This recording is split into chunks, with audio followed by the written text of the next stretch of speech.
মা তুমি কি টেনশন করতেছো? কোনো টেনশনই করতেছি না। আমি না তোমাকে একটা কথা বলতে চাই। কি বলবি তাড়াতাড়ি বল। আমি আমার প্রথম সালামিতেই তোমাকে কিছু একটা কিনে দিতে চাই। আমার ছেলে হুম? ওর প্রথম হুম। ফার্স্ট ইনকাম দিয়ে আমাকে একটা সোনার জিনিস কিনে দিয়েছে। আমিও সোনার জিনিস কিনে দেবো। ওয়েট, তুমি শুধু 10 মিনিট ওয়েট করো, আমি এখনই নিয়ে আসতেছি। এটা কোনো ব্যাপারই না, আসতেছি। ইয়ে আবার কি আমি লাই জানি।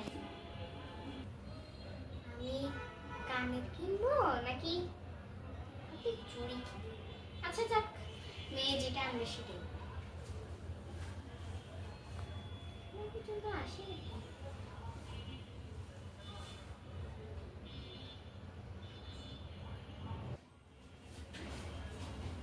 টাকা থেকে টাকা নিয়ে গেছি।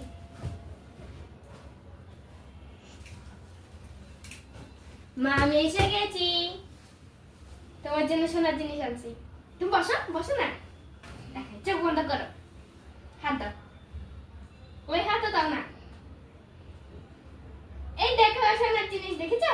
এভাবে দিয়ে এটা ব্লুটুথটা মোবাইলের সাথে কানেক্ট করে তুমি কানে দিও। এটা সোনার জিনিস না? হাই খোদা, আমি বলছি সোনার জিনিস, গোল্ডের জিনিস, গোল্ডের। তুই তো বলবে না তুমি গোল্ডের চেয়ে স্বর্ণের বলতে হয়, সোনার না স্বর্ণের। তো আমি সোনার জিনিস নিয়ে এসেছি, এটাও দামি, এটা 2000 টাকা দিয়েছে। এটা তুমি কানে দিও। এইদিকে আয় তুই। বাঁচাও।